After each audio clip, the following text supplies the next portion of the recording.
Hello, good morning. Tiny ടോക്സിൻ്റെ പുതിയൊരു വീഡിയോയിലേക്ക് എല്ലാവർക്കും സ്വാഗതം. ഇപ്പോൾ സമയം ഒരു 5-5:15 അപ്പം നിങ്ങൾക്ക് എൻ്റെ മുന്നത്തെ വീഡിയോസ് കണ്ടിട്ടുള്ളവർക്കാണെങ്കിൽ അറിയാം, ഞാൻ ഈ 5 മണിക്കോ 5:15 ഉറക്കം ഒഴിക്കുന്നുണ്ടെങ്കിൽ യൂഷ്വലി എവിടെയെങ്കിലും പോവാനായിരിക്കും. അല്ലാതെ വീട്ടിൽ നിൽക്കുന്ന സമയമാണെങ്കിൽ ഞാൻ അങ്ങനെ എഴുതിക്കാറില്ല രാവിലെ. അപ്പോൾ ഞാൻ രാവിലെ ഉറക്കം ഒഴിച്ചിരിക്കുന്നത് ഇന്ന് ഞാനൊരു സ്പെഷ്യൽ സ്ഥലത്ത് പോകുന്നുണ്ട്. ഒന്നല്ല 3 സ്ഥലത്ത് പോകുന്നുണ്ട് കേട്ടോ ഇന്ന്. അപ്പോൾ ഞാൻ വിചാരിച്ചു എന്തായാലും ഞാൻ പോകുമ്പോൾ അതൊരു വ്ളോഗായിട്ട് എഴുതും, നിങ്ങളെയും കൂടെ കാണിക്കാമെന്ന്. അപ്പോൾ പോകാൻ വേണ്ടിയിട്ട് എങ്ങനെ രാവിലെ കയറി ഉറക്കമൊഴിച്ചിരിക്കുന്നത്. അപ്പോൾ ഇനി കുളിക്കണം, എഴുതിക്കണം, പോകണം. അപ്പോൾ എവിടേക്കാണ് പോകണമെന്നുള്ളത് ഞാൻ പോകെ കാണിച്ചു തരാം. അപ്പോൾ എൻ്റെ ലിയോ രാവിലെ എത്തിയിട്ടുണ്ട്. Good morning. ഓ ഓ ഓ അപ്പോൾ രാവിലെ എൻ്റെ ലിയോ അറ്റൻഡൻസ് ഒപ്പിടാൻ വന്നിട്ടുണ്ട്. അപ്പോൾ എൻ്റെ ഒരു ട്രാവൽ വ്ളോഗ് നമുക്ക് പോകെ കാണാം. അങ്ങനെ കുളിയെല്ലാം കഴിഞ്ഞിറങ്ങി. സത്യത്തിൽ ഈ വെളുപ്പിനുള്ള കുളി എന്ന് പറയുന്നത് എന്നെ സംബന്ധിച്ചിടത്തോളം ഒരു ടാസ്ക്കാണ്.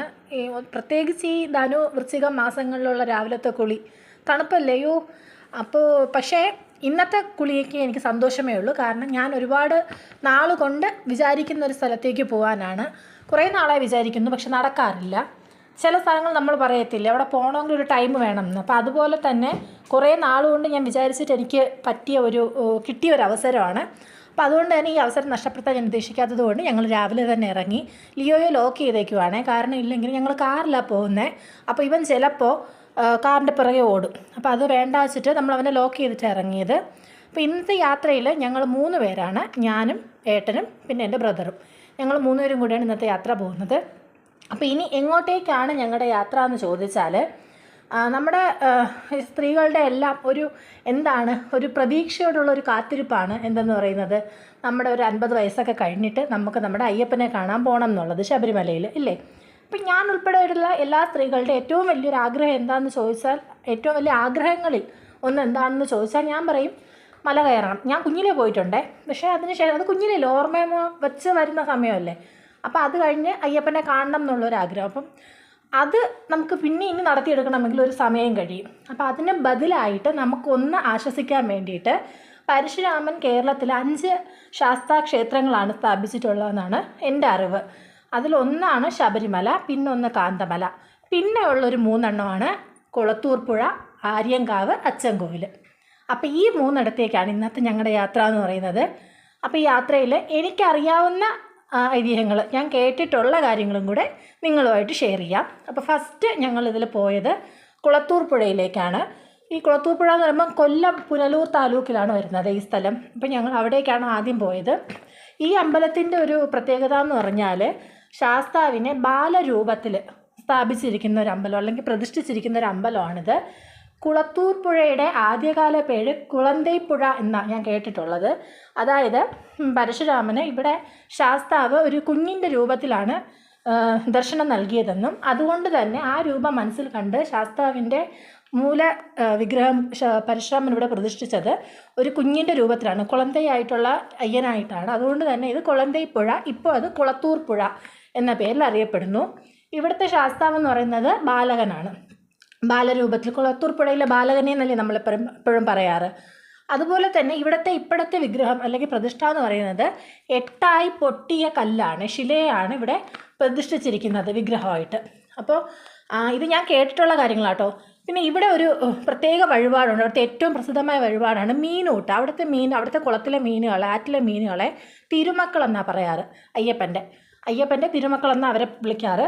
അപ്പോൾ അവർക്ക് നമ്മൾ ഈ പൊരി, കടല ഇതെല്ലാം കൂടെ ചേർത്തിട്ട്, ഇപ്പം ഞാൻ അവിടെ നിന്ന് ആ പ്ലേറ്റ് വാങ്ങിയത് കണ്ടില്ലേ, ഇതെല്ലാം കൂടെ ചേർത്തിട്ടാണ് സത്യത്തിൽ ഈ വഴിപാട് നടത്തുന്നത്. നമ്മുടെ ത്വക്ക് രോഗങ്ങൾ, സ്കിൻ ഡിസീസസ് ഇല്ലേ, അപ്പോൾ അതിന് വേണ്ടിയിട്ടാണ് ഈ വഴിപാട് നടത്താറുള്ളത്. പക്ഷേ അല്ലാണ്ട് നമ്മുടെ ആഗ്രഹ പൂർത്തീകരണത്തിനും ഒക്കെ ചെയ്യും എന്നാണ് അവിടുത്തെ ആൻറ്റി എന്നോട് പറഞ്ഞത്.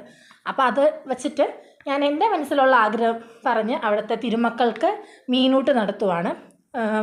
സത്യത്തിൽ നമ്മൾ നിൽക്കുന്ന അങ്ങോട്ട് മീനുകൾ അങ്ങനെ ഒരുപാട് വരത്തില്ല, എനിക്ക് തോന്നുന്നു ആളുകളുടെ പ്രസൻസ് ഉള്ളതുകൊണ്ടാവണം. അപ്പം മീനുകൾ അങ്ങനെ ഒരുപാട് വരാറില്ല. പക്ഷേ നമ്മൾ ഇട്ട് കഴിയുമ്പോഴത്തേക്കും അവർ വരും കേട്ടോ. പിന്നെ അവിടെ ഉള്ളൊരു പ്രസിദ്ധമായ വഴിപാടാണ് അടിമകടത്തലെന്ന് പറയും. അതായത് കുഞ്ഞുങ്ങൾക്ക് വേണ്ടിയിട്ട് നേർന്നിട്ട് അച്ഛനോ അല്ലെങ്കിൽ അമ്മയോ അവിടുത്തെ ശാസ്താവിൻ്റെ മുന്നിൽ കുഞ്ഞുങ്ങളെ കമഴ്ത്തി കിടത്തും സോപാനത്തിൽ. അതാണ് അടിമകടത്തലെന്ന് പറയുന്ന ചടങ്ങ്. അങ്ങനെ അവിടെ നിന്ന് ഞങ്ങൾ തൊഴുതു. അവിടെ നിന്ന് ഞങ്ങൾ തൊഴുതിട്ട് അടുത്ത് പോകുന്നതാണ് ഇപ്പം നമ്മൾ കുഞ്ഞായിട്ടുള്ള ശാസ്താവിനെയല്ലേ കണ്ടത്. അടുത്ത് ഞങ്ങൾ പോകുന്നത് ഒരു കൗമാരക്കാരനായ ശാസ്താവിനെ കാണാനാണ്. അപ്പോൾ കൗമാരക്കാരനായ ശാസ്താവിനെ പ്രതിഷ്ഠിച്ചിരിക്കുന്ന അമ്പലം ഏതാണെന്ന് നമുക്ക് എല്ലാവർക്കും അറിയാം, ആര്യങ്കാവ്. അപ്പോൾ ആര്യങ്കാവിലേക്കാണ് അടുത്ത് ഞങ്ങളുടെ യാത്ര. ഈ നമ്മുടെ കുളത്തൂർ പുഴയിൽ നിന്നും ആര്യങ്കാവിലേക്ക് പോകുന്ന വഴിയാണ് കല്ലട ഇറിഗേഷൻ പ്രോജക്റ്റിൻ്റെതും പിന്നെ eco tourism, Thenmala eco tourism ഇതൊക്കെ വരുന്നത്. ഇത് വന്നിട്ട് നമ്മുടെ പ്രസിദ്ധമായ പുനലൂർ റെയിൽവേ അതാണ് ഇപ്പോൾ നമ്മൾ ക്രോസ് ചെയ്ത് പോയത്. അപ്പോൾ ഇത് ഓൾമോസ്റ്റ് എല്ലാം ഒരു സെമി ഫോറസ്റ്റ് വഴിയാണ്. കാടാണോ എന്ന് ചോദിച്ചാൽ പ്രോപ്പർ കാടും അല്ല, എന്നാൽ അതൊരു ഭയങ്കര നാടുമല്ല. അങ്ങനത്തെ ഒരു സെമി ഫോറസ്റ്റ് വഴി കൂടെ നമ്മൾ വന്ന് കുരങ്ങ്, മയിൽ ഇതൊക്കെ ഒരുപാട് നമുക്ക് ആ പോകുന്ന വഴിക്ക് കാണാൻ പറ്റും കേട്ടോ. ഞങ്ങൾ ഈ പോകുന്ന വഴിക്ക് അത്രയും കണ്ടു. അങ്ങനെ ഞങ്ങൾ അടുത്തെത്തിയത് ആര്യങ്കാവിലാണ്. ആര്യങ്കാവിൽ കൗമാരക്കാരനായ ശാസ്താവിൻ്റെ പ്രതിഷ്ഠയാണ് കേട്ടോ ഉള്ളത്.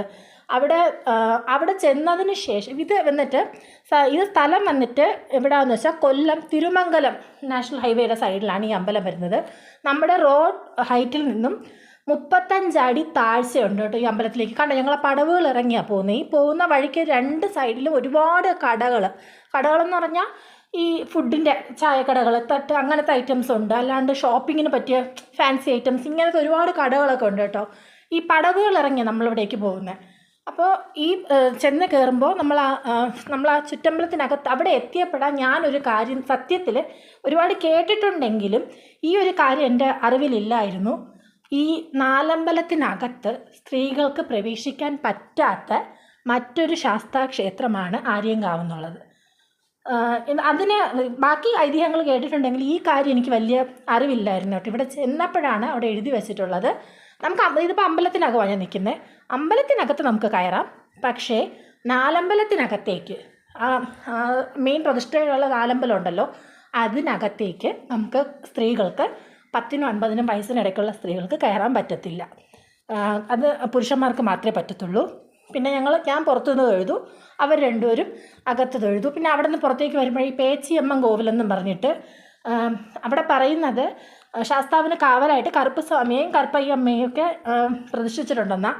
അപ്പോൾ അത് ഇറങ്ങി തിരിച്ച് നമ്മൾ വരുമ്പോഴാണ് കണ്ടത്. പിന്നെ ഞങ്ങൾ അവിടെയും കയറി തൊഴുതു. അവിടെ അതിൻ്റെ സൈഡിലൂടെ കേട്ടോ ഈ കല്ലടയാർ ഒഴുകുന്നത്, അതും നമ്മൾ കണ്ടായിരുന്നു. പിന്നെ അവിടെ നിന്ന് ഞങ്ങൾ തിരിച്ച് ഇപ്പം നമ്മൾ ആരെയൊക്കെയാണ് കണ്ടത്? കുഞ്ഞിനെയും കണ്ടു, ഒരു കൗമാരക്കാരനെയും കണ്ടു. അടുത്ത് നമ്മൾ പോകുന്ന യുവാവായ ശാസ്താവിൻ്റെ അടുത്തേക്കാണ്. അതായത് നമ്മുടെ അച്ചൻകോവിലെന്ന് പറയുന്നത് കൊല്ലം ജില്ലയിൽ തന്നെ പത്തനാപുരം താലൂക്കിലാണ് വരുന്നത്. ഇതിൻ്റെ എല്ലാം ബോർഡർ തമിഴ്നാടാണ് കേട്ടോ.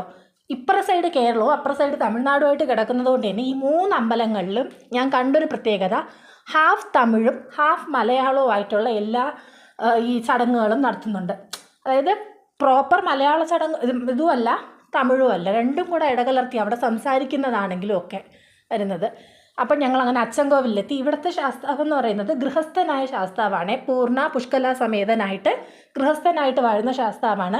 ഞങ്ങൾ ഇവിടേക്ക് പോകുന്ന വഴി കണ്ടത് ഇതിൽ നിന്നും വളരെ അടുത്ത തെങ്കാശി എന്ന് പറയുന്നത്, അതുവഴിയും ഇവിടേക്ക് വരാനൊരു റൂട്ടുണ്ട്. അപ്പോൾ തെങ്കാശിയിലേക്കുള്ള റൂട്ട് തന്നെ ഇതിൽ നിന്ന് വളരെ അടുത്തൊരു 10-15 കിലോമീറ്റർ വ്യത്യാസമേ വരുന്നുള്ളൂ.